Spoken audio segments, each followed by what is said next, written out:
de todo el país, muy buenos días. Gracias por acompañarnos en este encuentro con el señor presidente de la República, economista Rafael Correa Delgado, a quien le damos la más cordial bienvenida en nuestros estudios del puerto principal. Gracias por acompañarnos, presidente. Gracias a usted, Luisa. Washington, parece que tenemos aquí predominancia de la familia Delgado y Delgadillo, ¿no? Así es. Delgadillo, Delgado, Rafael Correa Delgado. Bueno, un fuerte abrazo a todo Guayaquil y al Ecuador entero. Bueno, usted se me adelantó un poco. Nuestro compañero de panel es mi colega, periodista, el licenciado Washington Delgado, director de Radio Forever. También bienvenido. Gracias, Luisa, y en nombre de la ciudadanía le agradezco, señor presidente, esta entrevista. Encantado. En lo personal, la intención es abarcar algunos temas, ojalá que podamos abarcar lo más posible, siempre con una visión constructiva. Buenos días. Bueno, y con el privilegio que me da ser la dama en este grupo, voy a iniciar yo la ¿Y qué entrevista. dama? Ah, muy amable, muchísimas gracias. Presidente, dos hechos que han puesto al Ecuador en la primera plana en el mundo son nuestra postura frente a la situación de Paraguay, por un lado, y por otro, el pedido de asilo político de Julian Assange. ¿Cuál es su balance en ambos casos y qué saldo cree están arrojando para el país desde el punto de vista político internacional? Mire, el mejor saldo que podemos dar a nivel internacional, o que podemos obtener, es demostrar que siempre somos y seremos coherentes en nuestros principios. Y aceptar lo de Paraguay sería tratar de tapar el sol con un dedo, engañarnos de lo que pasó. Ha habido un golpe de Estado, se ha roto la democracia, que la han maquillado de formalismo, que en 5 horas se hace un juicio con 39 votos se vota un presidente, y que eso dice la Constitución, si es que eso dice, que se han roto algunos procedimientos que también dice, más que la Constitución, la ley, son formalismo. La democracia se basa en legalidad y legitimidad, y lo que se hizo en Paraguay es absolutamente ilegítimo. Así que independientemente de lo que se pueda decir, de lo que se debe decir, de lo que se diga, hay que denunciar con toda nuestra fuerza esa patraña que se vivió en Paraguay. Y yo, como lo manifesté en su momento, sí esperaba de UNASUR decisiones más drásticas, porque el no sancionar con la suficiente fuerza estas cosas equivale a autorizar a que sigan pasando en el futuro. Y esas cosas tienen que acabar en nuestra América. ¿Es posible, presidente, que Fernando Lugo pueda regresar al poder, o usted cree que ya no hay marcha atrás en ese caso? No, eso es muy difícil, sobre todo, insisto, por la falta de contundencia de las decisiones que se tomaron en UNASUR y otros organismos, bajo el argumento de que se iba a perjudicar al pueblo paraguayo. ¿Qué mayor perjuicio que estar en manos de golpistas por aquel instante? Que cada vez que venga un gobierno que quiera cambiar las cosas, se haga un juicio, en 5 horas se saca un presidente elegido democráticamente. ¿Qué mayor perjuicio que aquel? Entonces, creo que nos faltó un poco más de decisión. ¿Cuánto afecta a la unidad de la UNASUR la situación que está viviendo Paraguay desde su punto de vista? Bueno, pues la UNASUR no puede verse afectada. La UNASUR es la unión de nuestros pueblos, y nuestro pueblo siempre ha sido hermano. No puede verse afectada por unos cuantos aventureros que siempre se han repartido el poder en Paraguay. Al no poder vencer en las urnas a otras alternativas, pues hacen estas trafacías. Entonces yo creo que con UNASUR no pasa absolutamente nada. La integración, la unidad de nuestros pueblos marcha vigorosamente, muy sólidamente. El problema es esto. Sí. El problema es seguir permitiendo en nuestra América del siglo XXI estas patrañas envueltas en legalismos, en formalismos, pero que hablemos claro, golpes de Estado profundamente ilegítimos que atentan contra la democracia en la región. El expresidente Gustavo Noboa disiente con usted, y es válido discrepar. No, es que si estuviera de acuerdo me preocuparía. ¿Cómo no? Mire, el Parlamento, dice él, es elegido por el pueblo de Paraguay y ha encontrado motivos para destituir al presidente Lugo.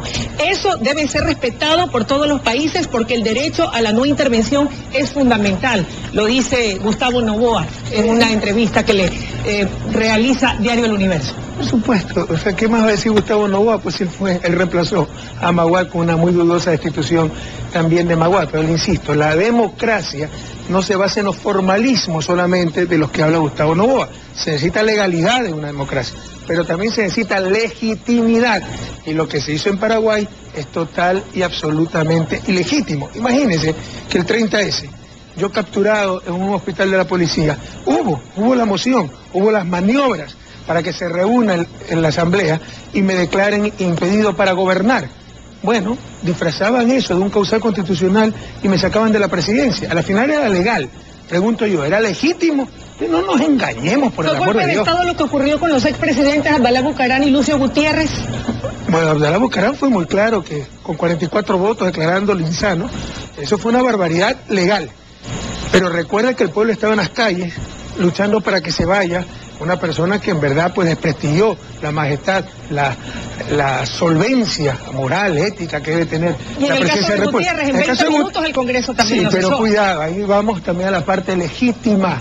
Centenas de miles de ciudadanos en la calle pidiendo que se vaya un traidor, porque ¿quién rompió primero la democracia? En la parte de legitimidad, en la parte de legalidad. Hablemos de la parte de legitimidad. ¿Se acuerda el pueblo ecuatoriano con qué discurso llegó Gutiérrez al poder?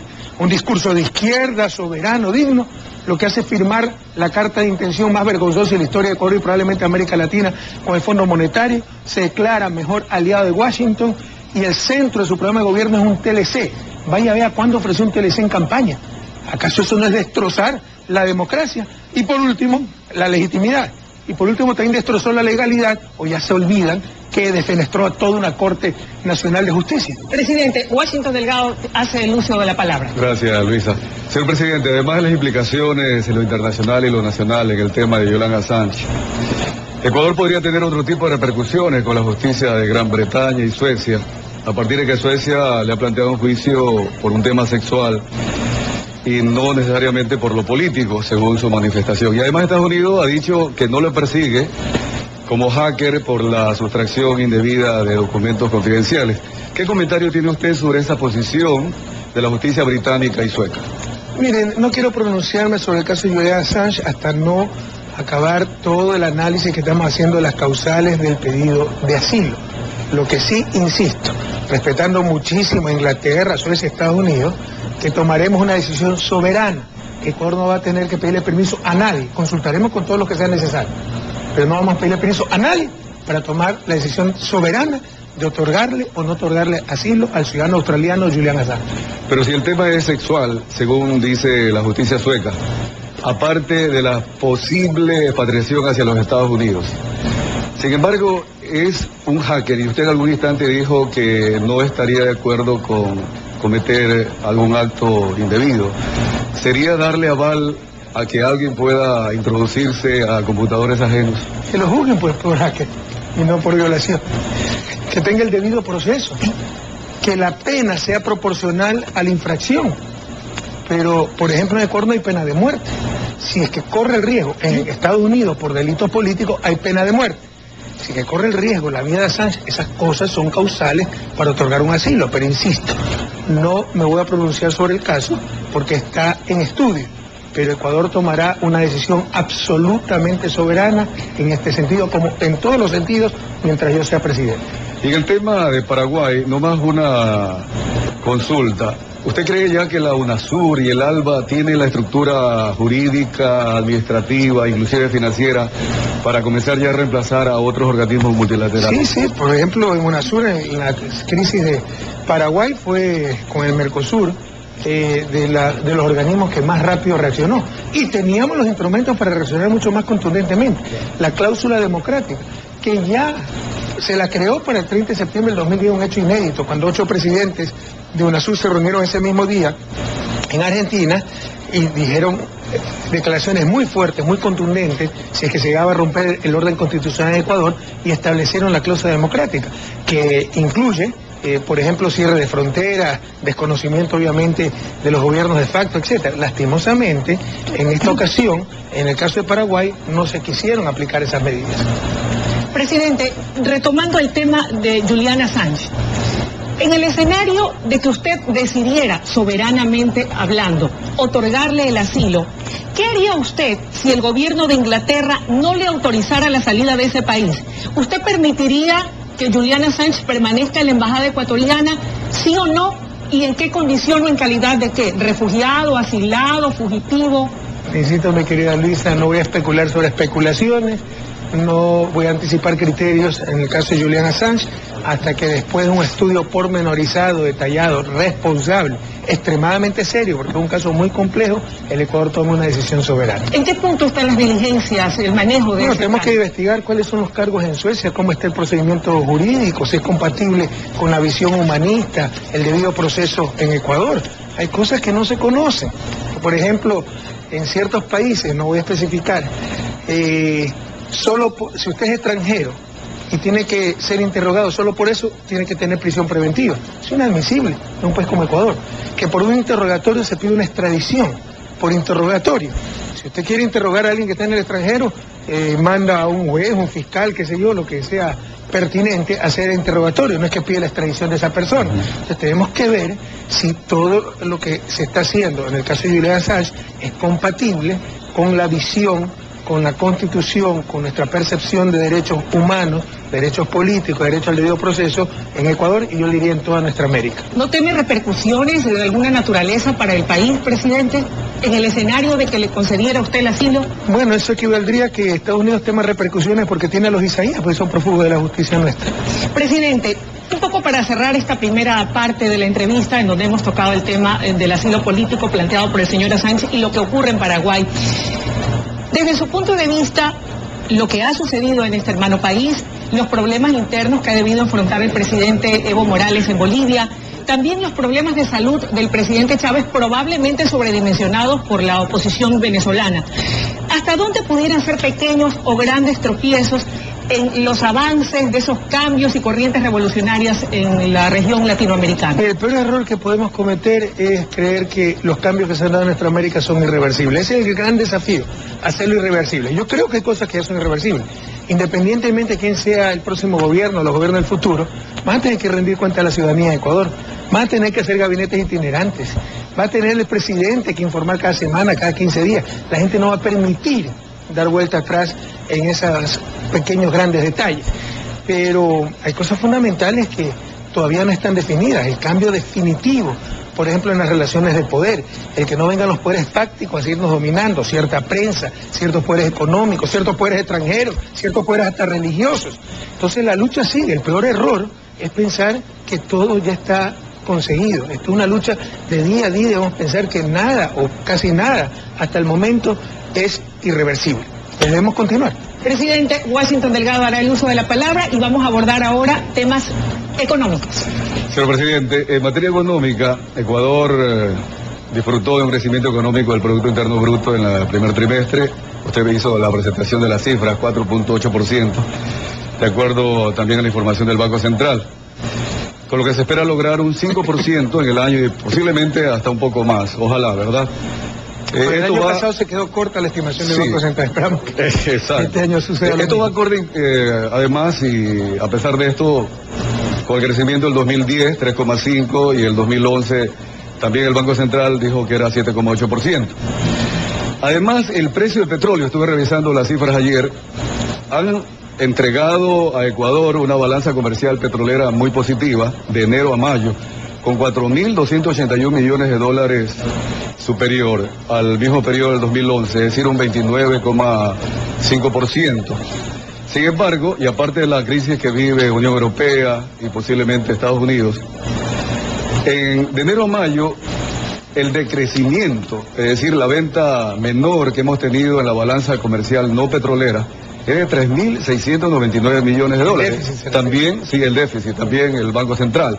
Es decir, redondeando un 25% menos. ¿Cómo ve usted este tema de la macroeconomía que podría afectar a la microeconomía, es decir, a nivel empresarial, cuando las ventas en el Ecuador comiencen a reducirse, y especialmente en la familia, cuando se habla de una inflación del 5%, esto es tomado del INEC, canasta familiar $586 por mes, y en marzo el desempleo estuvo en 4,91 y el subempleo en 43,5%, señor presidente. Bueno, te me he hecho. Sí, no, en general hay una macro. Para lo cual requiero todo un seminario de economía, unos 3 meses para responder. Pero en todo caso vamos a tratar de sintetizar. Mire, jamás se ha negado que el principal problema de la economía ecuatoriana, es más, son los opositores los que han negado, es el déficit comercial no petrolero. Porque una economía que se basa en un recurso natural no renovable, pero usted es culpable que se base, es decir, en 5 años quieren que cambie la estructura de una economía de 2 siglos, ¿no? Se basa en un recurso no renovable como el petróleo, con tanta influencia, usted tiene un ejercicio elemental de análisis separar sector petrolero de no petrolero. Entonces, si usted saca petróleo, tenemos superávit comercial, eso es lo que han dicho, estropeando del análisis ciertos periódicos, de que hay superávit comercial, pero el gobierno está tomando medidas restrictivas del comercio internacional, que además tienen otras connotaciones como salud, ambiente, pero también tratar de disminuir ese déficit no petrolero. Imagínese usted el suicidio que es gastar dólares de un recurso no renovable, petróleo, para importar licores, autos de lujo. Eso no es prudente, no es sensato, no es inteligente. Entonces, separando el sector petrolero y el no petrolero, la balanza comercial es deficitaria. Siempre lo ha sido en Ecuador. Sí. Pero desde que se implantó la dolarización, ese déficit es creciente. Porque esa es una consecuencia de la dolarización. Nosotros queremos tener las ventajas de un tipo de cambio fijo extremo, tener dólares en el bolsillo, sin asumir los costos, que es la pérdida de competitividad. Si Colombia tiene un problema en su sector externo, se deprecia el peso y equilibra el problema. Aquí no podemos depreciar deliberadamente el dólar, y si se deprecia es por los desequilibrios de Estados Unidos. Es más, o sea, no solo que no tenemos el tipo de cambio, sino que ese tipo de cambio responde a las realidades de otros países, que si coinciden en buena hora y si no coinciden estamos fritos. Entonces, tenemos ese es el grave problema en la economía ecuatoriana, no es el sector fiscal. Tenemos las mejores cuentas fiscales del continente. El sector externo y el sector externo no petrolero, no confundirse. Se lo puede ocultar ese problema con el ingreso petrolero. Pero entiende el pueblo ecuatoriano que eso significa utilizar un recurso no renovable, que algún día se nos acaba, para importar hasta licores de lujo. Y eso es una barbaridad. Por eso hemos tomado medidas en el sector externo. Pero ese es el mayor problema de la economía ecuatoriana. Y jamás lo hemos negado. Y si quieren, échanos la culpa. Pero eso tiene que ver con el sistema monetario, el tipo de cambio fijo. No hay la soberanía. Vea la convertible en Argentina, vea todos los países que tienen un tipo de cambio fijo extremo. Ese es los grandes problemas, inmensos problemas, lo cual determina, en mi criterio, mayores costos que beneficios de un sistema como el dolarizador. Pero ya se tomó la decisión, que es irreversible, porque hay cosas en economía fáciles de hacer y muy difíciles de deshacer. Mire, sobre la inflación nos va bastante bien, o sea, una inflación del 4 o 5%, una inflación bastante razonable, y lo más importante es lo que se llama la cobertura de los salarios, la brecha entre la canasta de consumo y el ingreso familiar, y esa brecha es la más baja de la historia del Ecuador, ha llegado a ser 60%, es decir, entre lo que ganaba una familia y lo que se requería para comprar canasta básica, con lo que ganaba la familia solo se compraba 40-50% de esa canasta básica y se la condenaba a la pobreza. Hoy está comprando cerca del 88%. La brecha que todavía tenemos es apenas de un 12%. Y sobre desempleo, usted me habló de subempleo, desempleo. El subempleo es un problema estructural. El subempleo hay por ingresos, por tiempo trabajado. Por ejemplo, un campesino de la sierra en economía de subsistencia, un subempleado por ingreso. Entonces son cosas muy difíciles de cambiar, pero se ha reducido casi en 10 puntos. Y tenemos el desempleo, uno de los desempleos más bajos de la historia del Ecuador y de los más bajos de la región. Ecuador tiene desempleo menor al 5%, Estados Unidos 8%, España supera el 20%. 8 o 9% de Estados Unidos. Entonces en eso también nos va bastante bien, pero si esperan que no haya un solo desempleo en el país, eso es imposible de lograr. No, es lógico, el pleno empleo en la economía conocemos que no se lo logra. Se puede llegar a un pleno empleo. Hay países como Bielorrusia que tiene 0.5% de desempleo. Pero ese 0.5% llevado a la economía ecuatoriana, por ejemplo, sería cerca de 250.000 personas desempleadas. Claro. De siempre usted va a encontrar un desempleado. Pero ahí también hay una preocupación, señor presidente. Justamente la pregunta va enfocada, ¿qué hacer más de lo que ya se ha hecho para que la microeconomía, siempre me equivoco con los ceros, sería unos 25.000 desempleados, no 250.000. De acuerdo. Cuando estamos en la posibilidad, según lo que ha dicho la embajadora Natalie Celi desde Washington, que perdamos en julio del próximo año el ATPDA, esta preferencia arancelaria que permite aproximadamente tener algo así como 400.000 empleos, podríamos perderlo. El no haber negociado con Estados Unidos y Europa tratados de comercio, como dice el gobierno, con desarrollo, en donde se priorice lo humano. Sin embargo, en el campo, según el INEC mismo, la pobreza está en el 51%. Es decir, estamos hablando de familias que viven con menos de $2.47 hoy día en el Ecuador. A eso se enfoca precisamente esta preocupación, señor presidente. Sí, pero eso, ¿acaso se soluciona con firmar a diestra y siniestra el Tratado de Libre Comercio? Eso le puede aumentar la pobreza, como pasó en México. Si los tratados de libre comercio fueran la fórmula para el desarrollo, México estaría desarrollado. Tiene casi 20 años un tratado de libre comercio al lado del mercado más grande del mundo. Y vaya, vea cómo en ciertos sectores agrícolas, rurales de México, la pobreza no es que disminuyó, aumentó, porque quebraron todos esos agricultores. Es exagerado decir que la ATPA depende en 400.000 puestos de trabajo. Que se beneficie, se proyecte un poco. No es que van a desaparecer 400.000 puestos de trabajo. La importancia de la ATPA siempre ha sido exagerada para empujarnos, inducirnos a someternos a las políticas de Estados Unidos, a firmar estos TLC, pero se calcula que los beneficios de la ATPA serán 50, 60, ponen 70 millones de dólares. Son cosas que si llegamos a perderlas, esas preferencias arancelarias, el país puede compensar de otra manera. ¿De qué manera, a esa deportación? Con créditos tributarios, mejoras en productividad, por ejemplo, Flores. Siempre se habla de firmar tratado de libre comercio para ser competitivo con Colombia. Ni siquiera tienen riesgo. Y si no tienen riesgo, entonces se encarece por el proceso de producción. Siempre van por lo más fácil, firmas de documentos, etcétera, porque ellos se benefician, pero no ven quiénes se perjudican. Si la política económica fuera solo beneficios, sería facilísimo. Pero hay beneficios y costos. Y muchas veces los beneficios caen sobre uno y los costos sobre otro. Y normalmente sobre los más pobres. Y hay que tener en cuenta todo aquello. ¿Qué es lo que les quiero decir?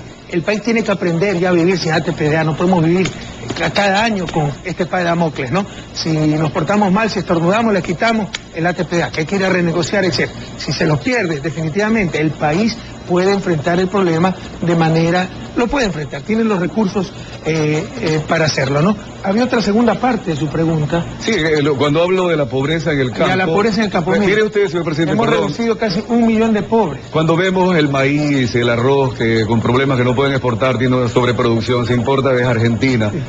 Y sufren, ¿no? Sufren cada día los campesinos. Si la pobreza pudiera eliminarse por decreto, yo encantado lo firmo. Son problemas estructurales tremendamente profundos. Y no solo son problemas de relaciones asimétricas, países ricos, países pobres. Campo-ciudad. Usted tiene, por ejemplo, en la ciudad estructuras oligopólicas. Oligopolio significa pocos agentes. Por ejemplo, aceite. ¿Cuántas empresas de aceite hay? 5, 6. ¿Cuántos productores de papa hay? 30.000. Entonces, por un lado, hay estructuras competitivas, cae el precio, por otro lado puede impactar el precio. Eso deteriora los términos de intercambio campo-ciudad. En consecuencia, se necesitan precios de sustentación, mecanismos de almacenamiento. Son cosas extremadamente complejas en las cuales estamos trabajando, en las cuales hemos sido exitosos. Hemos reducido casi 1 millón de pobres en estos 5 años, algo más de gobierno. Pero no me pida que elimine la pobreza, sobre todo en el campo, donde hay mayor incidencia de pobreza en tan corto tiempo.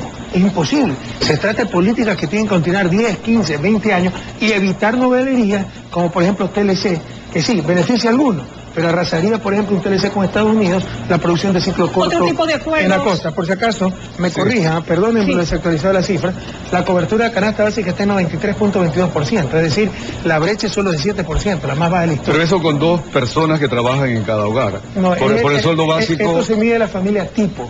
La canasta básica también es la familia tipo. Lo que consume una familia tipo ecuatoriana que está en unos 4.5 miembros por familia y perceptores de ingresos 1.5, 1.6. Presidente, tal vez solamente y un poco para complementar o aportar con algo más a las preguntas formuladas por mi colega Washington Delgado. Él decía en la primera parte de su intervención, cuando hablaba de qué manera podíamos evitar que la macroeconomía afecte a la microeconomía y muy puntualmente a la economía familiar, a la economía diaria del ama de casa, que usted lo sabe, ¿verdad? Tiene que hacer malabares para poder llenar las necesidades de su hogar. Un dato de prensa que recoge, más allá de lo que ha escrito el periodista, ¿verdad?, las voces de ciudadanos que van a los mercados diariamente, como doña Denise Cuello, compradora. Dice, todos los fines de semana debo ir al mercado a hacer compras, pero eso me doy cuenta que sábado a sábado los artículos se disparan y ya no hay dinero que alcance. Otro ciudadano dice, traía $50 hace 3 meses, ¿verdad?, y llevaba alimentos para algunos días. Hoy no llevo siquiera la mitad y debo invertir entre $70 y $80. Presidente, ¿qué hacer para poder evitar de alguna manera este impacto que tiene en la economía del ciudadano común el incremento y el costo de la vida? Ellos culpan a los comerciantes mayoristas. Primero me quería, Lisa, con todo cariño, ser técnicos, académicos y serios, ¿no? Usted no puede, pues, sacar conclusiones generalizadas de 1 o 2 casos. Y de hecho, para eso está el índice de precios del INE, que se mide mes a mes. Y cuando sube la inflación, ahí sí vale ese índice de precios. Cuando baja la inflación, ahí sí es que está metiendo cuento el gobierno. Entonces no es correcto, los niveles de inflación, por supuesto que hay inflación. Y por supuesto que hay sectores donde pueden temporalmente subir más los precios, como el sector alimentos. Pero en términos generales, ya en el año, la inflación está bastante bien controlada. Y eso es una ventaja de la dolarización. Nadie niega que un tipo de cambio fijo extremo termina controlando la inflación. En otros costos, como ya hemos visto, costos en competitividad que perjudican el nivel de empleo, nivel de producción. Primera cosa. Segundo, ¿cómo se contrarresta esto? Subiendo los salarios, pues el ingreso familiar más rápido que los precios. Y eso es lo que ha pasado. Porque al igual que pueden ver que la cebolla es como Gutiérrez con su simplismo, ¿no? Y su elementarismo, que sí, con Gutiérrez los precios eran más bajos. Sí, vaya, vea por cuánto eran los salarios. Cuando nosotros llegamos al gobierno, el salario era $150 básico y las empleadas domésticas 80. Ahora el salario básico es $292. Los salarios han crecido mucho más rápido que los precios y por eso es que las familias pueden comprar mucho más de la canasta básica. Es un grave error solo regirse, solo analizar una cara de la medalla, cómo han subido los precios. Porque si ese es el argumento, el mejor presidente del Ecuador le aseguro que fue Juan José Flores, porque en esa época los precios eran más bajos. Presidente, en lo que tiene que ver con el tema de las negociaciones, tanto con la Unión Europea como con Estados Unidos, para lograr, como usted lo ha manifestado, acuerdos que beneficien a ambas partes. ¿Cómo mejorar la oferta exportable ecuatoriana, verdad, por parte de los empresarios, del sector privado? ¿Cuál es el compromiso que usted, como primera autoridad del gobierno, les exigiría o demandaría del sector empresarial ecuatoriano para poder mejorar nuestra oferta exportable y en base a eso poder captar más mercados y que sean ellos los que pidan y reclamen? Nuestra oferta exportable ha mejorado, los mercados se han diversificado. En los años 90 nuestro mercado estaba concentrado probablemente un 60% en Estados Unidos. Hoy esa cifra está en alrededor de un 30%. Entonces se ha avanzado mucho, pero se puede hacer mucho más. Y de parte y parte, aquí complementaría el sector privado y el sector público. Lo que tienen que vender son los exportadores. Yo no les puedo dar vendiendo, no les puedo dar produciendo. Pero sí podemos, por ejemplo, dar información de mercados, facilitar contactos, etcétera. Y para eso hemos abierto, hasta donde recuerdo, eran 13 oficinas comerciales. Antes no teníamos ninguna. Creo que ya son 18 o 19 oficinas comerciales en países clave. ¿Usted puede creer que en China no teníamos oficina comercial? Hoy tenemos 3, por ponerle un ejemplo. Entonces, son cosas que se puede hacer en el sector público. A nivel nacional, el sector público, ¿usted cree que una carretera no mejora competitividad? ¿No mejora productividad? ¿Mejora energía eléctrica con las hidroeléctricas que estamos construyendo? Los programas de riego, etcétera. Eso es lo que puede hacer el Estado. Pero ya es la iniciativa privada también la que tiene pues que ver qué productos pueden exportar, hacia dónde los pueden hacer, es decir, esa iniciativa privada que trata de colocar los productos del Ecuador en todas partes del mundo y con la mejor calidad, porque si no tienen calidad, en un momento dado pueden colocar esos productos, pero después vamos a perder esos mercados. Presidente, y el tema del petróleo, repercusiones que podrían tener, ¿de qué manera podría afectar la caída de los precios del petróleo en el mercado internacional en el manejo de nuestra economía? ¿Me podría decir qué caída primero? Es que el precio estuvo ayer a 79 y estuvo hace pocos meses en 110. Sí, ahora es lo normal, lo extraordinario era hace unos meses. Es que mire, ciertos analistas y ciertos periodistas confunden deseos con realidad. Hay gente que desea que se caiga el precio del petróleo para que fracase el gobierno. Y tal vez fracase el gobierno, pero fracase el país. Pero eso no ha sucedido. Gracias a Dios estamos muy bien. En el primer semestre tuvimos un precio de petróleo, en el presupuesto está en 79.7 me parece, y en el primer semestre tuvimos un precio promedio de $106 por barril. Entonces tenemos un colchón de liquidez como de 1.600 millones. Tenemos excedente, porque el colchón de liquidez no todo es excedente, que significa que tenemos plata, pero ya comprometida. Pero no comprometido para cualquier emergencia, tenemos cerca de $600 millones. En el segundo semestre, el precio del barril tendría que caer por debajo de $53 para no alcanzar el precio que se había establecido en el presupuesto. ¿Qué le quiero decir con esto? Que es prácticamente seguro que podemos cumplir todo el plan de inversión. Por ese lado no hay problema. Pero si insiste con esto, porque hay algunos que quieren que pase, no porque está pasando. No, en la práctica se sabe, señor presidente, que usted ha tenido la posibilidad de invertir. El precio del petróleo nos ha favorecido a todos los ecuatorianos. Pero sí quisiera, ya para redondear el tema económico, es que por más que se haya diversificado la exportación no petrolera, sin embargo el déficit es real, ¿no? 3.699 millones de dólares, enero a mayo 2012 versus 2011. Y hay una realidad, la pobreza en el campo hace que haya una migración. La CEPAL mismo está ahora recomendando medidas para, ojalá, de alguna manera controlar la migración. La pobreza urbana, INEC, habla de 17% y en el campo el 51%. Entonces hay una tarea muy difícil y seguramente de largo plazo. Y siempre lo hemos dicho, para nosotros el principal indicador de desarrollo es la disminución de la pobreza. No podemos hablar de desarrollo mientras siga aumentando la proporción de población en pobreza. Y hemos sido bastante exitosos, lo reconoce la propia CEPAL en la lucha contra la pobreza. Hemos disminuido casi 1 millón de pobres en este gobierno. Pero no es que hemos podido eliminar todos los pobres. Y se trata de seguir consistentemente en políticas de justicia, de igualdad, pro pobres.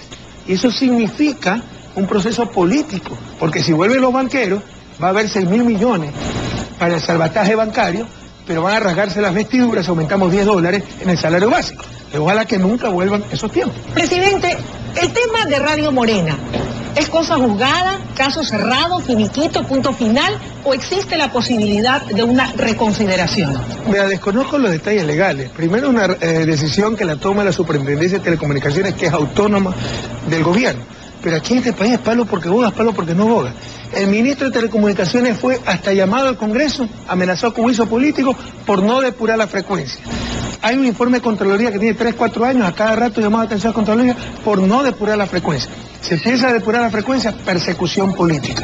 Y se dicen verdades a medias, que se han renovado cerca de 200 frecuencias, pero han tenido que cancelarse cerca de 90 porque incumplían con cuestiones legales, administrativas, técnicas, etc. Entonces, si los señores de Radio Morena se creen perjudicados, vayan a un juzgado, pongan una demanda y la van a ganar. No, es que Correa tiene tomada la justicia y vienen los pretextos. Vayan a la CID y que revisen pues si se ha incumplido la ley.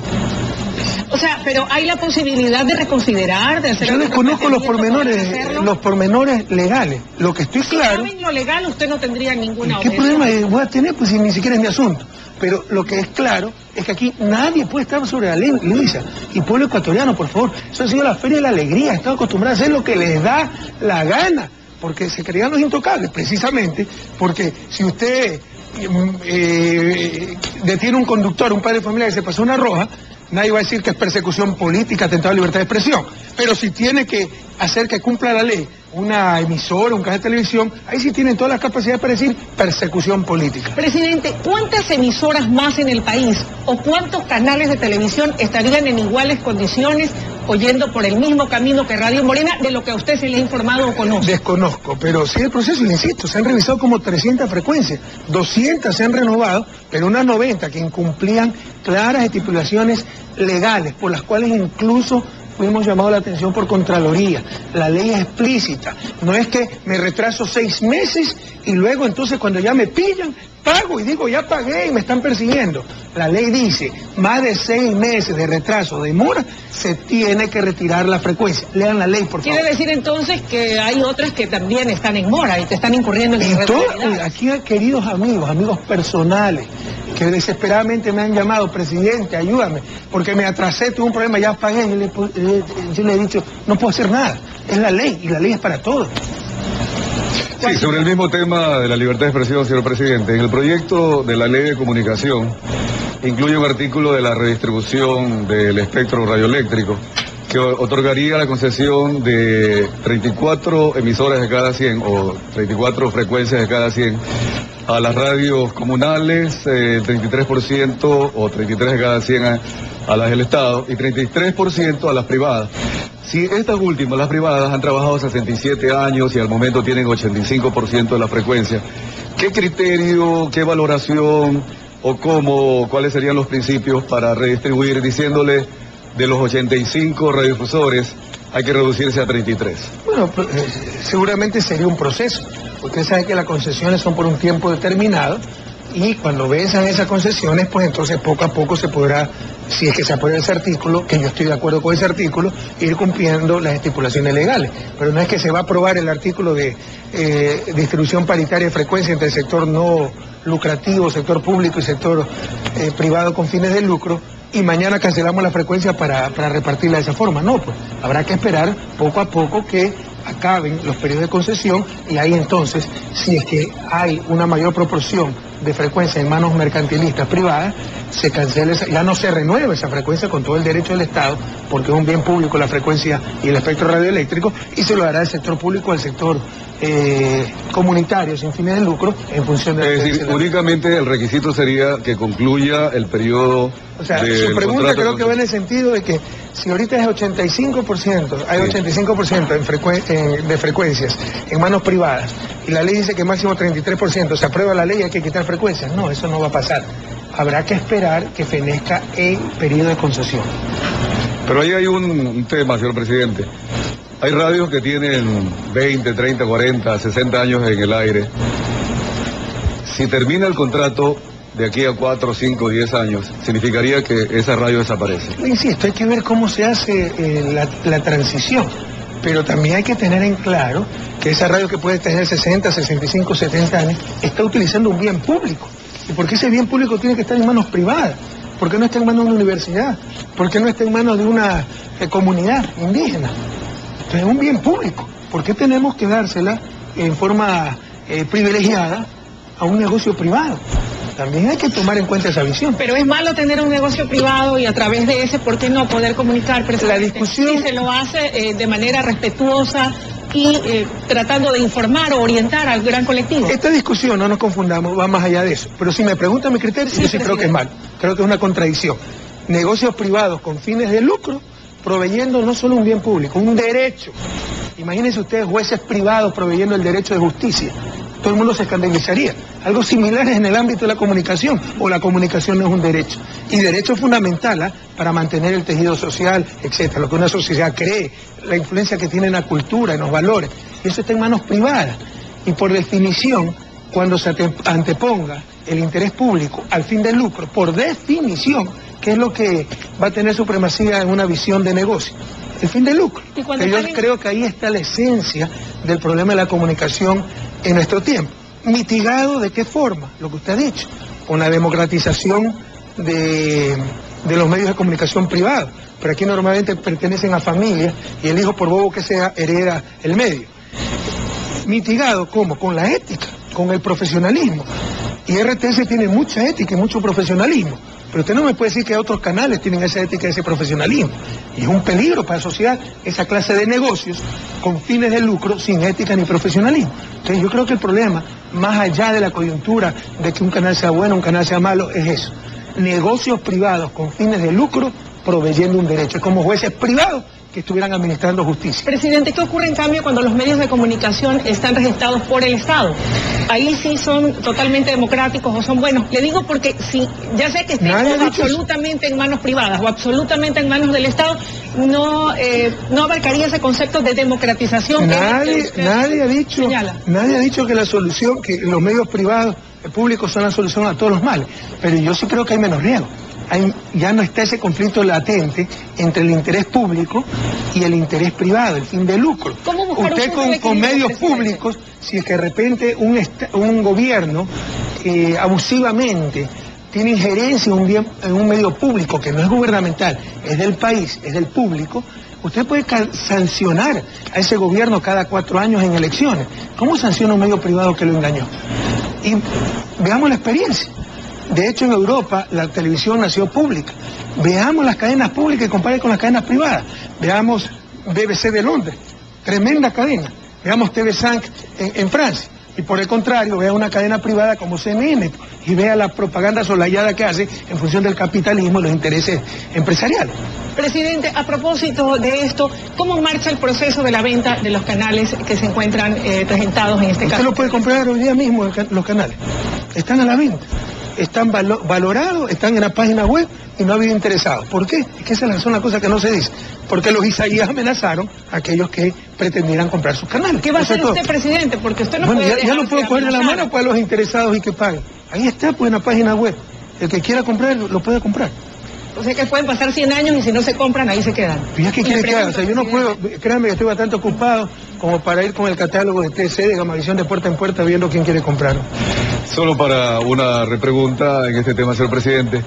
En el evento de que canales de televisión y de radios sean de alguna forma no renovadas su frecuencia, ¿significaría dejar una inversión en estructura y en equipos sin utilización?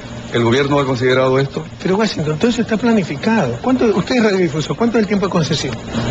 10 años, de acuerdo a la actual resolución. De acuerdo a la actual resolución, 10 años. Todo eso está estimado en función de que la inversión pueda ser recuperada. Pero donde apuntan sus comentarios con todo cariño, es decir, bueno, pero como ya tengo el negocio, tiene que ser ad eterno. Recuerda que estoy utilizando un bien público. Recuerda que hay otras personas que tienen derecho a ser vitalicio. Claro, o sea, podría en principio con renovaciones, etcétera. Ya. Pero si todo está concentrado en ciertos grupos, si todo está concentrado en el sector con fines de lucro, ¿por qué tiene que renovarse ad eternum esa frecuencia? Que es un bien público, usted tiene derecho a acceder a esa frecuencia. Los indígenas tienen derecho, las universidades tienen derecho, el municipio del Cantón Tres Postes tiene derecho. Entonces, como ya yo llegué primero con fines de lucro a utilizar esa frecuencia, que es un bien público, el Estado tiene la obligación de renovármela. Yo no estoy de acuerdo con esa visión. Y por si acaso, los tiempos de concesión están establecidos para que se recupere la inversión privada. O sea, económicamente no se está perjudicando a ese grupo, a esa persona, a esa familia. Pero no veo por dónde el Estado tiene que comprometerse a darle indefinidamente una frecuencia que es un bien público y que otros tienen derecho también, al igual que esa familia, ese grupo económico, etcétera, a acceder a ese bien público. Hay que rotar. Presidente, vamos a cambiar de tema, Washington, si me permites.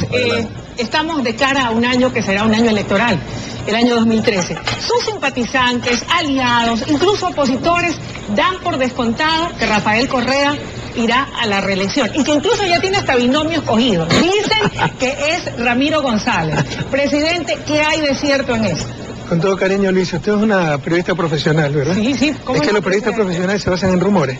No, pero es lo que se escucha. Muchas gracias. Por favor, oiga. Lo que se escucha son rumores. Dígame una cosa, si son sus bases, la gente de su partido, yo estoy segura de que cuando usted va a un mitin, visita una población determinada, viene a Guayaquil, tiene usted sus simpatizantes y adeptos. Entonces yo le pregunto porque también escucho gente que tiene afinidad y que se siente identificada con su proyecto, con su propuesta, usted no cree una de las cosas que más daño han hecho en este país son los rumores, Lisa. Ya, hablando un poco más seriamente, hay que tener mucho cuidado con eso. Mire, no, yo sé que no hay ninguna malicia, y de hecho es un rumor de inocuo. Hay rumores que no son tan inocuos y se los repiten, ¿no? Y hacen mucho daño. Pero en todo caso es absolutamente falso, no está nada decidido, ni siquiera que yo me lance a la reelección, aunque las probabilidades son muy altas. Si me pregunta a mí, y esto no, siempre dicen no le creen, bueno, si me pregunta a mí, si hubiera alguien que asegure la victoria electoral, yo me voy contentísimo mañana mismo a mi casa. Pero en todo caso, es claro que hay muchas probabilidades que yo sea el candidato presidencial por Alianza País, pero no está absolutamente nada definido sobre candidatura a vicepresidencia. ¿De qué depende que usted tome la decisión y que decida aceptar ese que es el sentir de sus bases, de sus Primero aliados, la propuesta de Alianza País, pues es un movimiento democrático, es de las tantas dobles morales, ¿no? Y hay autoproclamados candidatos a presidentes, a asambleístas, un expresentador de televisión. ¿Quién los eligió? Están rompiendo pues descaradamente el Código de la Democracia y la Constitución, pero no dicen nada, porque deben ser electos, deben ser producto de procesos internos de ese partido, de ese movimiento democrático, y ya se proclamaron candidatos. ¿Pero de qué depende? Primero, de la decisión de Alianza País. Segundo, de mi decisión personal y de mi familia, porque usted cree que esto no tiene costo. Sin duda. Sin duda, presidente, pero ¿qué sopesaría usted en un momento determinado? Todavía no le han hecho una propuesta. ¿Pero qué es lo que sopesaría? Pero si siempre lo hemos dicho, la responsabilidad que tenemos histórica de la continuidad de este proyecto político. Si vemos que soy el único o el que tiene muchas mayores probabilidades de llevar a la victoria este proyecto político, hay que asumir la responsabilidad. Pero créanme que si hubiera otro, contentísimo, me voy a mi casa a descansar. Ahora, si existiese esa posibilidad, si fuese usted el único, ¿ha pensado en quién podría ser su binomio, presidente? Le pregunto esto, ¿verdad? Porque el doctor Moreno ha dicho, y sí de manera contundente, que a él le habría encantado seguir adelante en el proyecto político, pero que definitivamente desiste, que no lo va a hacer, que piensa en su familia, etcétera, etcétera, etcétera. ¿Va a ser difícil encontrar un binomio como él o con esas características? Pero un binomio como Lenín Moreno va a ser imposible, no difícil. Yo una de las grandes suertes que he tenido en esta aventura, en esta increíble empresa que ha sido la Revolución Ciudadana, y no acabo de darle cada día, gracias a Dios, una de las grandes suertes que he tenido es tener un binomio como Lenín Moreno. Entonces, independientemente que me lance o no a la presidencia, un vicepresidente como Lenín Moreno no habrá. ¿Qué características deberá tener? ¿Podría ser una mujer? ¿No lo ha considerado? Hay cosas deseables, pero fundamental es capacidad, liderazgo. Hay áreas que son los grandes desafíos para el futuro, por los fundamentalismos, pero donde el país tiene una alta potencialidad, como las áreas estratégicas. Lenín se dedicó muchísimo al área social. Entonces, todas esas cosas tendríamos que analizar en su momento, muy seriamente, en base al programa de gobierno que ya se está elaborando, no en base a gustos, preferencias de una persona, en base a cosas deseables. Por ejemplo, es deseable que sea una mujer. Bueno, no creo que cumpla esa característica todavía, al menos Ramiro González. Es deseable que sea joven, que tampoco cumple. No digas eso. Pero hay cosas más fundamentales, ¿no? Capacidad de trabajo en función de un plan de gobierno. Entonces dejémonos un poco de novelería, ¿no? Tenemos que ser mucho más serios. Primero, el plan de gobierno, que ya lo estamos depurando. Obviamente teníamos un plan de gobierno para este periodo, pero estamos incrementando, estamos enfatizando las partes donde tal vez nos ha faltado avance: la revolución agrícola, la diversificación productiva, la diversificación energética. Y en función de eso, técnicamente debería escogerse a los candidatos, tanto a presidente cuanto a vicepresidente. Presidente, antes de darle el paso a Washington, una última pregunta relacionada a este punto en particular. ¿Cómo mira usted a la oposición de cara al proceso electoral? ¿Cree usted que pueda surgir de esas filas de la oposición alguien que pudiera hacerle calor a Rafael Correa, o que esté ahí al mismo nivel como para hacer carrera y competir por la lista electoral? ¿O usted es el único que puede estar en posibilidad o en capacidad de gobernar al Ecuador? Es usted la que está diciendo eso. Yo jamás lo he dicho. Solamente. Y creo que cualquier persona puede hacer calor a Rafael Correa o al candidato de Alianza País. El peor error que podemos cometer es dormirnos en los laureles. Nos va muy bien. Los índices de popularidad, de credibilidad son altísimos. Le agradecemos muchísimo al pueblo ecuatoriano. Pero el mayor error que pudiéramos cometer es dormirnos en los laureles y creer que ya todo está ganado. Entonces yo siempre le insisto a nuestros coidiarios, a los militantes de Alianza País, a los simpatizantes en el Ecuador, actuar como que si no tuviéramos un solo voto. Esto en cuanto a filosofía, que siempre ha sido mi filosofía de trabajo, no actuar como que si no tuviéramos un solo voto. Ya en la realidad, y sin querer ser soberbios, ¿no? Créame que si nuestro director de campaña escogía a los candidatos opositores, no los hubiera escogido también. Sí, en las carreras presidenciales, señor presidente Rafael Correa, se llama pues que hay una competencia, hasta cierto punto, la contienda electoral. ¿Cuál es su posición respecto a que todos los vocales del Consejo Nacional Electoral, inclusive del Tribunal de lo Contencioso Electoral, y 15 de los 22 directores provinciales del CNE han estado relacionados con Alianza País? En ese sentido, antiguamente, en el 1998, la Constitución decía que debía ser representado en el Tribunal Electoral todos los 7 partidos de mayor votación. Actualmente, ¿no se corre el riesgo en democracia de que hablemos de partido único? Ahora resulta que en democracia ganar las elecciones es un problema, ¿no? No es la legitimidad democrática, sino un problema. Entonces, antes lo que hacían era repartirse los consejos electorales provinciales, nacionales, y vaya a ver pues las corruptelas que se daban. Así que no conozco a los directores. Usted es el que dice que 15 han estado relacionados, no sé de qué forma, cómo definen relación, pero pues se les pongan pues en la ley entonces que odien al presidente, porque eso es lo que se busca. O sea, si no odian al presidente, ya no son independientes. Pero que la ciudadanía juzgue si esa gente no actúa con transparencia. Ahí está el punto. Y lo que es claro es que antes había una repartición dolosa, inmoral, de los consejos electorales en función de la partidocracia. Y vaya a ver pues todas las transferencias que se hacían. Aquí en Guayas, en Los Ríos, en Esmeralda, es un desastre. Va a juzgar el pueblo ecuatoriano si sigue ese desastre, en verdad un cambio profundo en pero si la transparencia en las elecciones. Pasamos de 7 partidos de la partidocracia con todos sus defectos a un partido. Pero eso lo están diciendo ustedes. ¿Dónde está la prueba de eso? Para usted pasa un partido, porque por ahí un periodicazo que vivió al frente de un simpatizante de Alianza País que alguna vez estuvo en el cambio de guardia, entonces está relacionado con Correa. Esas son las relaciones que nos sacan. No hay entonces... No conozco. Okay. ¿Usted cree que yo estoy atrás de quiénes son los directores, por favor? Está bien, señor. No lo conozco. Ahora, pero le insisto, hay total legitimidad para que el Consejo Nacional Electoral nombre los directores del tribunal, como se llame, a nivel provincial. Y la ciudadanía juzgará si se actúa con transparencia o no. Lo que es claro es que antes nunca se actuaba con transparencia.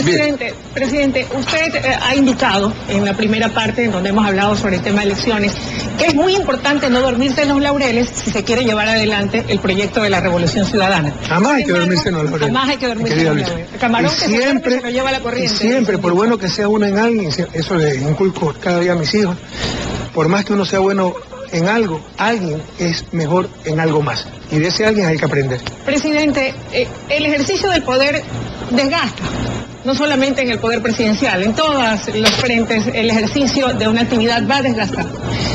En ese sentido, ¿de qué manera remozar, refrescar, apuntalar la propuesta de la Revolución Ciudadana en el escenario de que usted oficializara su candidatura a la presidencia de la República para poder llevar adelante su propuesta y su proyecto en un nuevo mandato?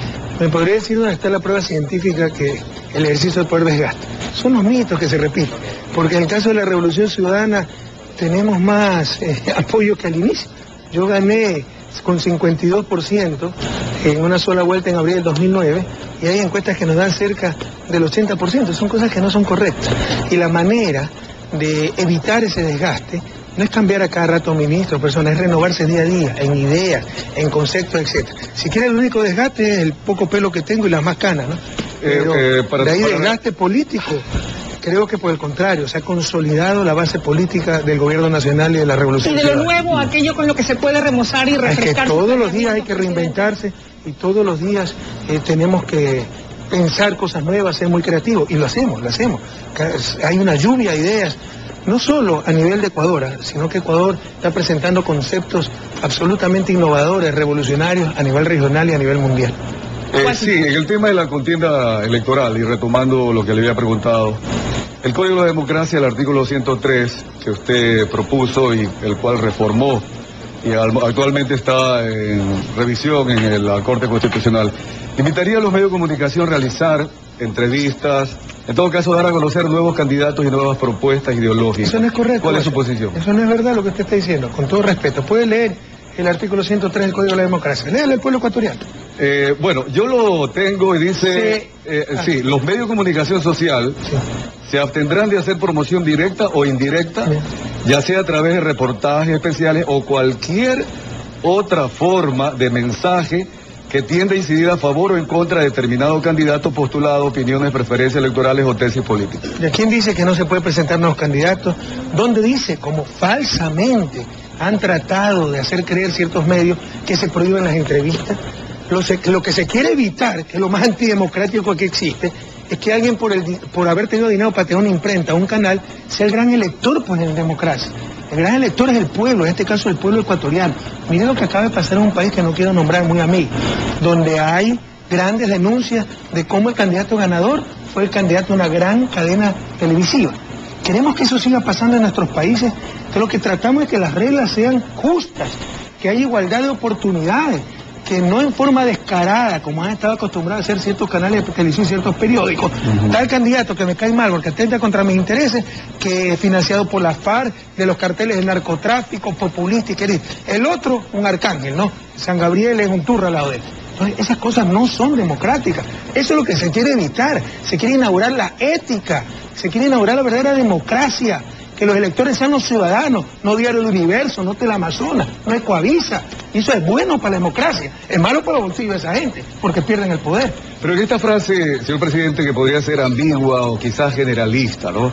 O cualquier otra forma de mensaje. Usted sabe que el mensaje puede ser una fotografía, bueno, perfecto. Puede ser un ángulo. Maravilloso, si hay alguna ambigüedad, discutámoslo y que se establezca en el reglamento. Hay posibilidades. Pero agarrándose de esos detalles, esos formalismos, quieren bajarse el artículo. No nos engañemos. Ya. Lo que quieren es continuar ellos poniendo el alcalde, el asambleísta, el presidente, y de esa manera continuar manejando este Pero país. ese detalle entonces sí se lo puede discutir. Pero por supuesto. Okay. Y eso, de aquí viene un reglamento. Ya. Y el reglamento puede ser debatido, puede haber aporte de todos los sectores. Pero no se engañe, pueblo ecuatoriano. Lo que quieren ciertos medios es seguir teniendo patente de corso para descaradamente inmiscuirse en la campaña electoral. Eso no es democrático, eso no es ético, eso no es moral.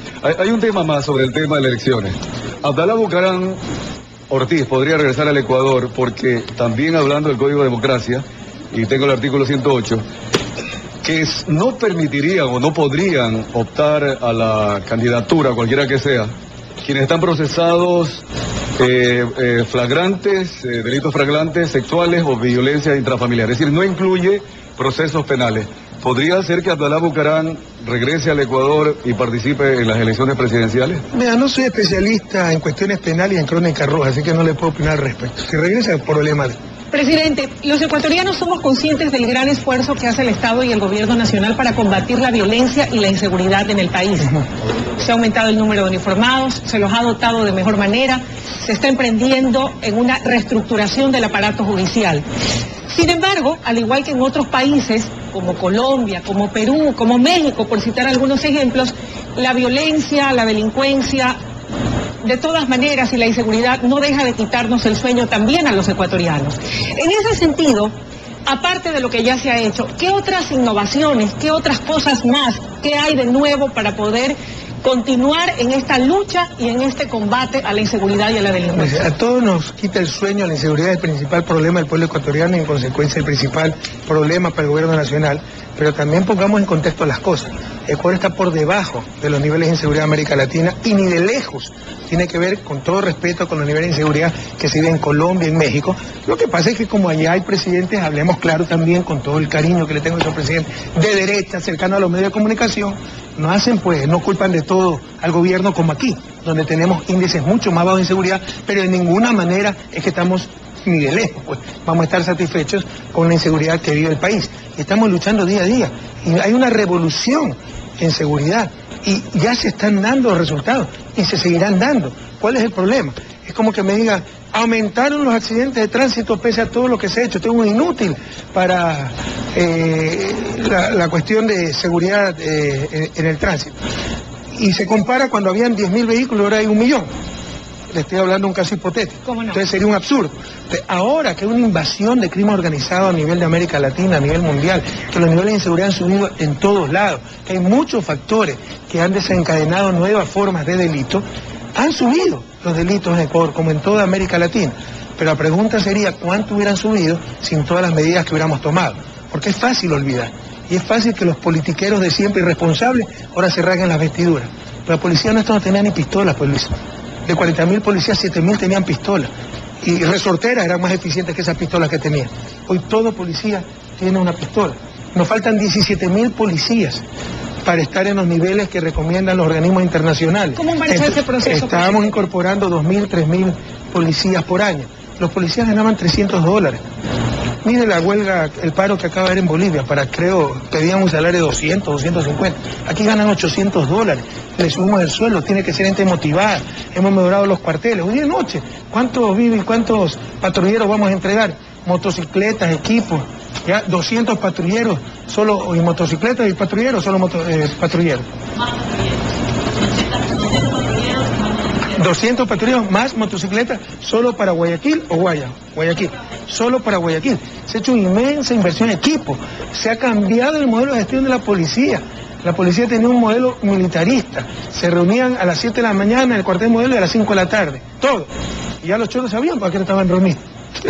A esa hora cometían los delitos. Se ha desconcentrado, ahora vamos al concepto de distritos, circuitos, subcircuitos, cada uno con su UPC, ahí viven los policías, tienen habitabilidad decente, no como antes, que esos retenes policiales cuando dormían los policías dormían en colchones en el piso, hay habitaciones muy decentes, los equipos electrónicos, computadoras, tienen digitalizado el barrio, se aprieta un botón de auxilio y enseguida sale en la pantalla dónde es, así no pueda dar la dirección, el que apretó el botón. Entonces, se están dando inmensos pasos, pero obviamente es una lucha muy dura.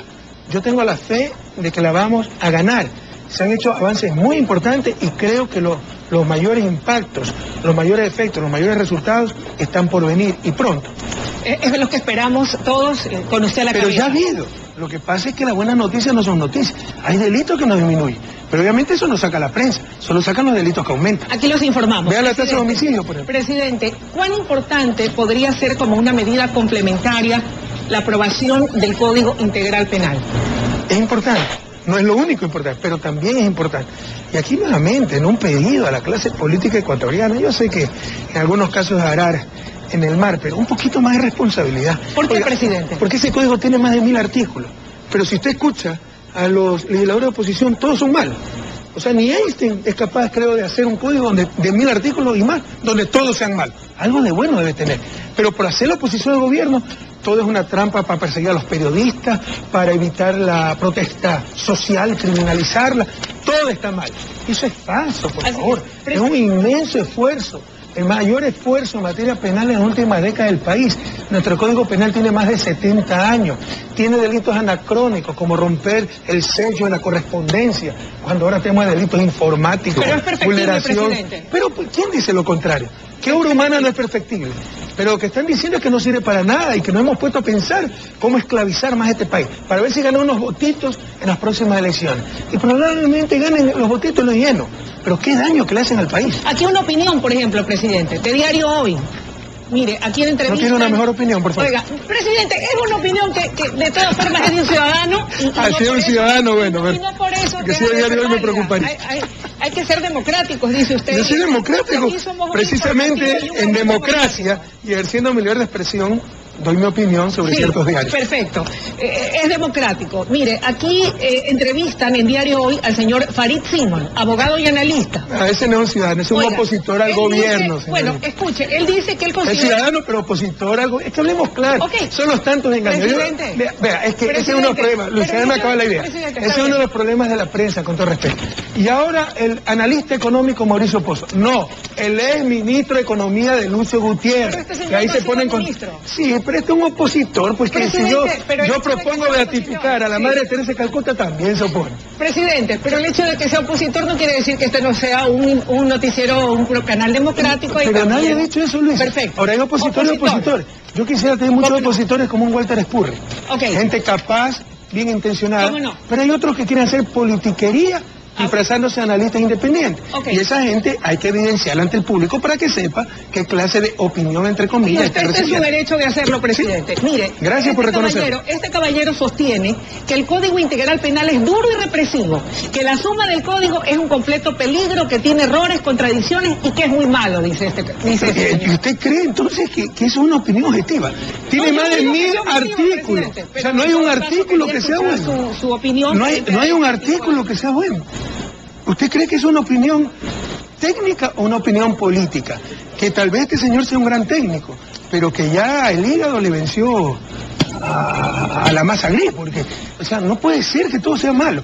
Yo le invito, mire, públicamente solicito, usted organice, yo comprometo a mi ministra de Justicia, especialista en Derecho Penal, principal autora de ese código, para que debata con este señor y la ciudadanía sepa. ¿Cuál es la esencia del Código Integral Penal como tal, presidente? Bueno, hay mucha, actualizarlo, modernizarlo.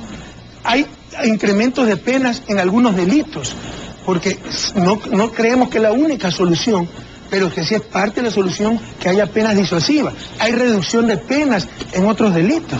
Es un código que pone la legislación ecuatoriana penal en concordancia con la nueva Constitución de la República y los tratados internacionales. Le insisto, el anterior código tiene más de 70 años.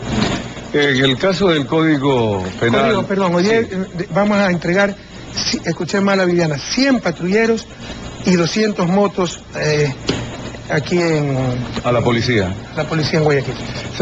Bien, sobre el tema del Código Penal y el Código de Procedimiento Penal, señor presidente, tratamiento de este proyecto, que actualmente es así. Y uno de los méritos del gobierno, de su gobierno, es habernos planteado a los ecuatorianos una serie de temas para debatirlos. En este sentido, el código, además del tema delincuencial o de la violencia, etcétera, ha incrementado otros temas para discusión. Por ejemplo, el asunto de desacato, injuria, derecho a la protesta, a la huelga, boicot, rebelión, en lo político y en lo social, el aborto, el femicidio, consumo de drogas, adolescentes si somos no enjuiciados como adultos, juicios a personas jurídicas, etcétera. El fundamento, los valores que busca el gobierno nacional al haber introducido estos elementos, señor presidente. Es falso, Washington. Perdone con todo respeto, y entiendo porque usted es especialista y se va a llevar por lo que dice analista objetivo. No, es que yo también he leído y me preocupa aborto, por ejemplo. A ver, y compare pues con el código anterior. No hay ninguna cosa nueva sobre aborto que no esté ya en el Código Penal actual. Entonces usted está repitiendo lo que ya está en el Código Penal, pero muy fácil al pueblo ecuatoriano. Con todos estos cuentos de la criminalización de la protesta social. Como que si aquí alguien protesta y se le cae a palo. Bueno, en Guayaquil probablemente, y por parte de cierta policía, pero no es la Policía Nacional.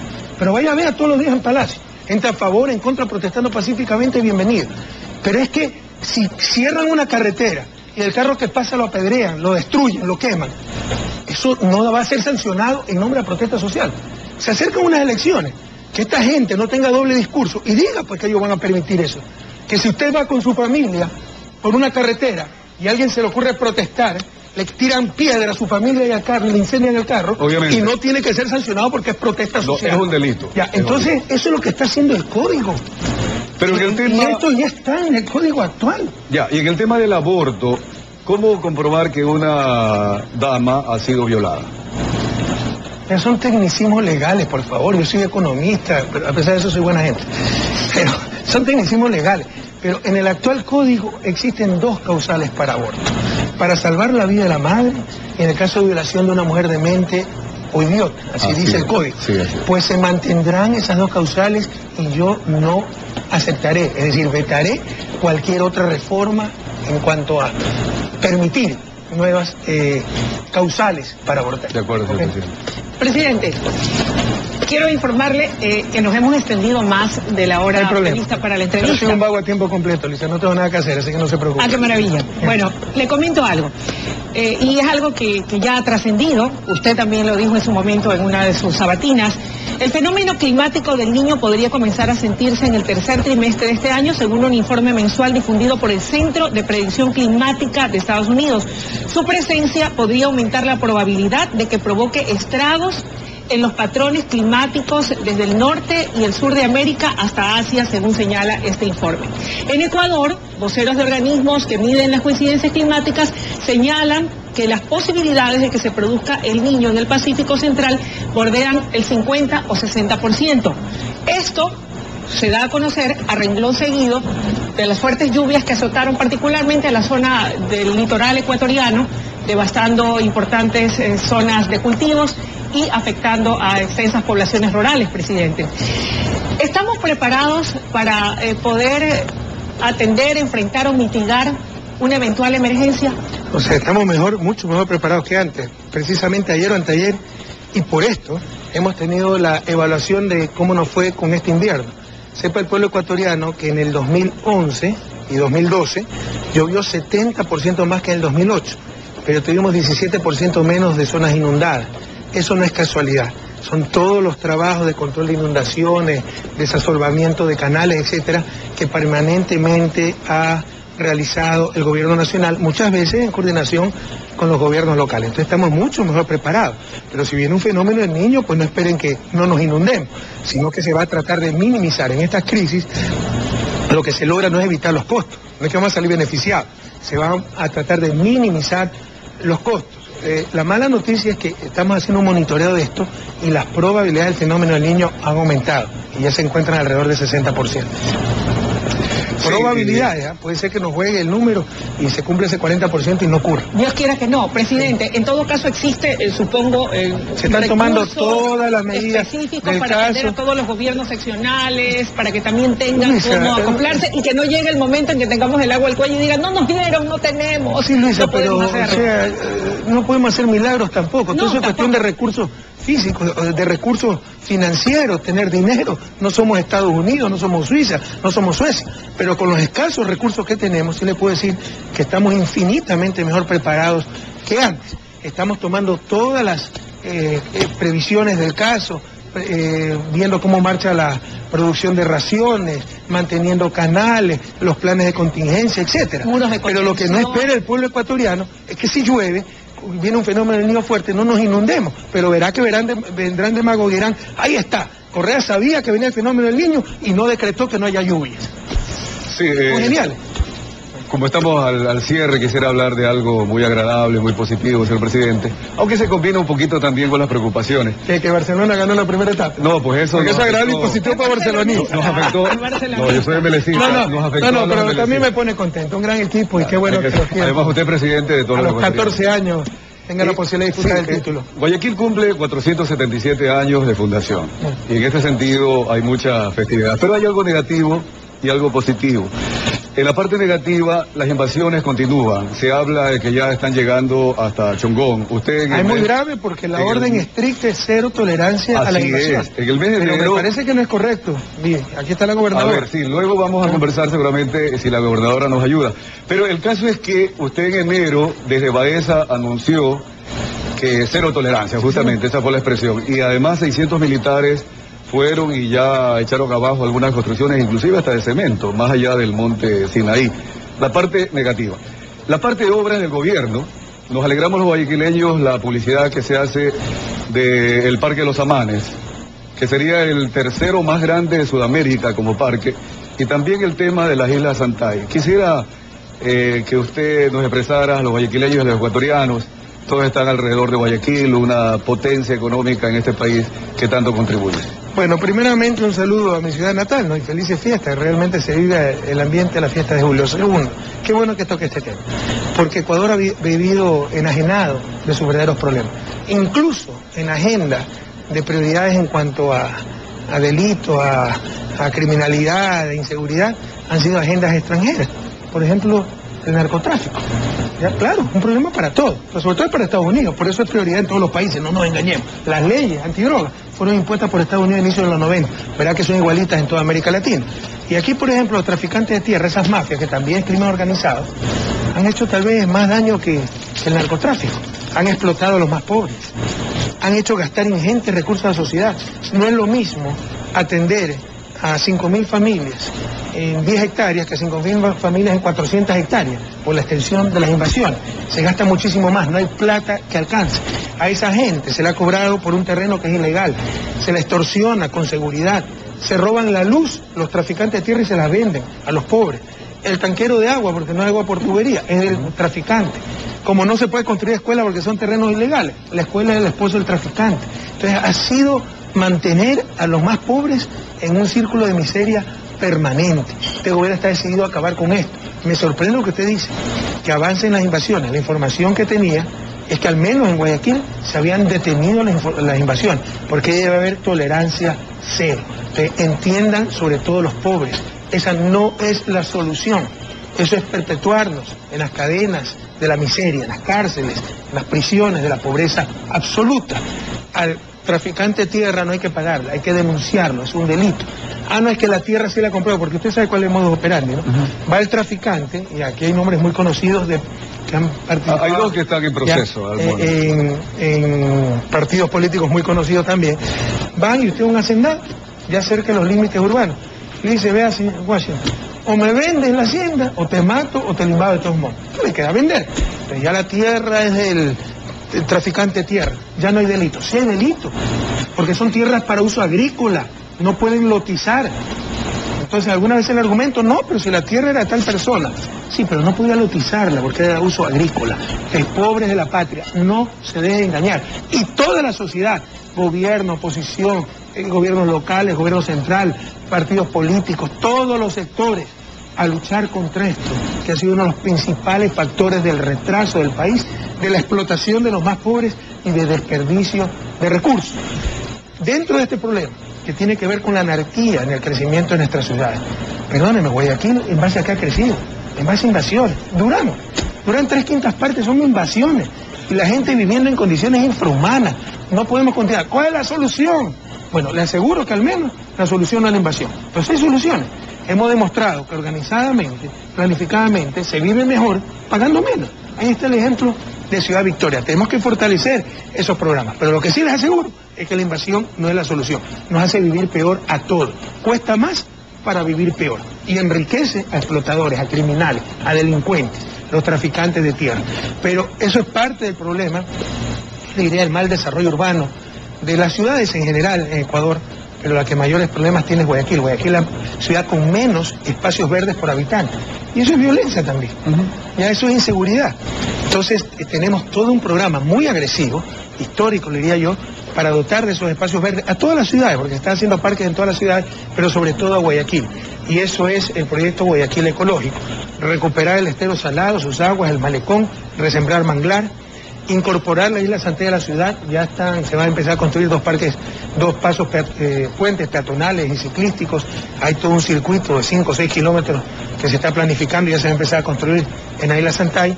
Y el Parque Los Amanes, que es el tercer parque más grande de América Latina y el parque más grande del mundo que se está construyendo en estos momentos, y que incluso pensamos ampliarlo y sería el más grande también, o el segundo más grande de América Latina. Entonces eso va a cambiar drásticamente la situación de Guayaquil en cuanto a disponibilidad de espacio verde. Presidente, ya que estamos hablando de Guayaquil y retomando o remontándonos al tema político y al tema de elecciones, ¿ya tienen en Alianza País algún candidato que se perfile como candidato a alcalde o alcaldesa de Guayaquil por Alianza País? Sí, ya le digo.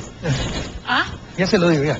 ¿Lo tienen, presidente? ¿O está difícil la búsqueda? Le pregunto porque como estamos concentrémonos en las elecciones de febrero del 2013, creo que las elecciones de alcaldes son un año después, ¿no? Bueno, pero quiero decirle una cosa. Sí. El nuevo bastión de la Revolución Ciudadana se llama Guayaquil. La ciudad, en Guayaquil en estos momentos, tenemos más apoyo, más intención de votos, tal vez no más apoyo, pero más intención de votos en simulaciones presidenciales que en la propia Cuenca, que ha sido un bastión tradicional de la Revolución Ciudadana. ¿A qué atribuye que no haya ese mismo apoyo o esa intensidad de apoyo? Usted dice, tal vez no más apoyo, pero sí intención de voto. No, pues apoyo, es que una cosa es apoyo, usted puede tener un apoyo 80%. Porque el gobierno ha hecho buenas obras, el presidente es bueno, etc. Pero yo soy izquierda democrática y voto por izquierda democrática. ¿Cómo conquistar ese voto? Bueno, es más fácil conquistarlo, pero lo que les quiero explicar es que una cosa es el apoyo al gobierno y otra cosa es intención de voto. Cuando usted pone en papeleta Rafael Correa, a veces otros potenciales candidatos, incluso el alcalde de la ciudad, ¿verdad? El apoyo en Guayaquil es más grande incluso que en Cuenca, que tenemos un apoyo enorme. Intención de voto. Pero perdón, ¿porcentual o en número de votantes? Porcentual.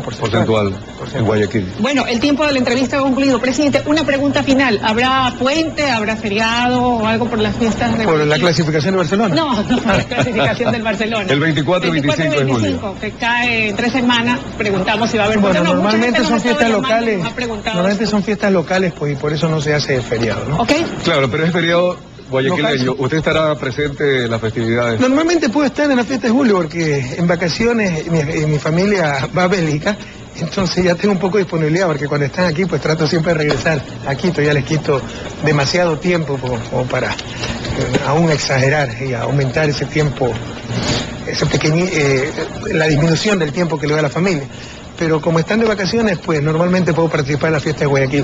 Y de la mejor fiesta de las Fuerzas Armadas, que es la fiesta de la Armada, el 25 de julio. En todo caso, ahí disipará un poco y se le quitarán los dolores de cabeza que dice que lo están dejando calvo y canoso. Bueno, yo le he dicho que por dolores de cabeza, ¿no? Oiga, los dolores de cabeza... por el trabajo.